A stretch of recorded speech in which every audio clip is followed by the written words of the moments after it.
And this trip is probably the most comfortable trip I've taken in terms of where we're staying, we're being taken care of, trips everywhere, as driver, all of that stuff.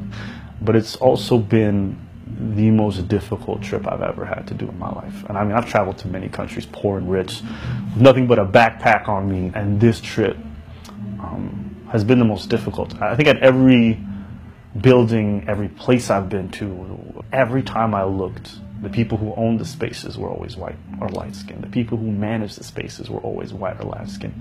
And then all the employees I saw were dark-skinned. And I saw this over and over again. And it got to me. Not because they're white or they're necessarily the skin tone, but just seeing this consistent pattern. And it's also the way the white and the light-skinned people talk to dark-skinned people. It's with very little humanity, very little consideration. Yet here it's commonplace, so much so that the black people accept it. And so here I am performing, I'm doing stand-up comedy, I'm getting paid. And I look into the crowd and the only people that I can afford it are light-skinned and white people, right? It's for the richer people in the city. And I'm like, is this what I got into the game for, you know? I think we all seek out laughter in our lives to get alleviation from something. But here I am doing comedy for people who have way less to be alleviated from. I want to make it easy for people at the end of the day who have an extremely difficult day. I think the breaking point for me was one of our drivers, a very kind Haitian man. And one time we were being ferried somewhere along with other comedians from other countries. And I had to sit in the car and listen to them mock his accent, make fun of him, treat him basically in a subhuman way for 40 minutes. And I sit in the front and I'm livid. I'm shaking. Like, I've punched people for way less. And I'm sitting here containing myself because I'm a guest in this country. I don't know what the consequences are if I act out. So I kept quiet. And I think easily one of the biggest regrets I have. Because for my own self-interest, I kept quiet when I saw something that I felt was unacceptable. And so I stayed up most of the night angry. And there are very few things in life that make me angry. You know, even the times I've cried, I could honestly tell you they're limited to when my mother got sick, when my father passed away, and probably this.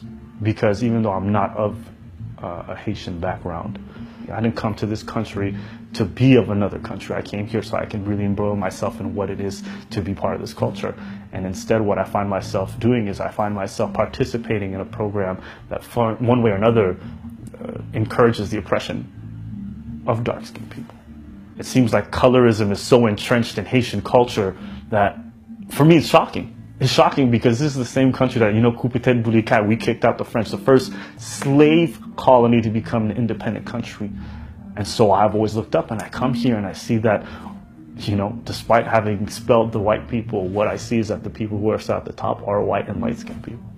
And you imagine what kind of psychological damage that does. Every day you walk and what you see is the people being ordered around are your people. Whether you realize or not, while you may not be in physical bondage, there is a mental aspect to this that I feel is very profound. You know, people have been asking me, why haven't you taken pictures while you're here? Why aren't you taking videos? Because I'm experiencing culture and what I'm seeing is so troubling. I couldn't imagine putting that into videos and images.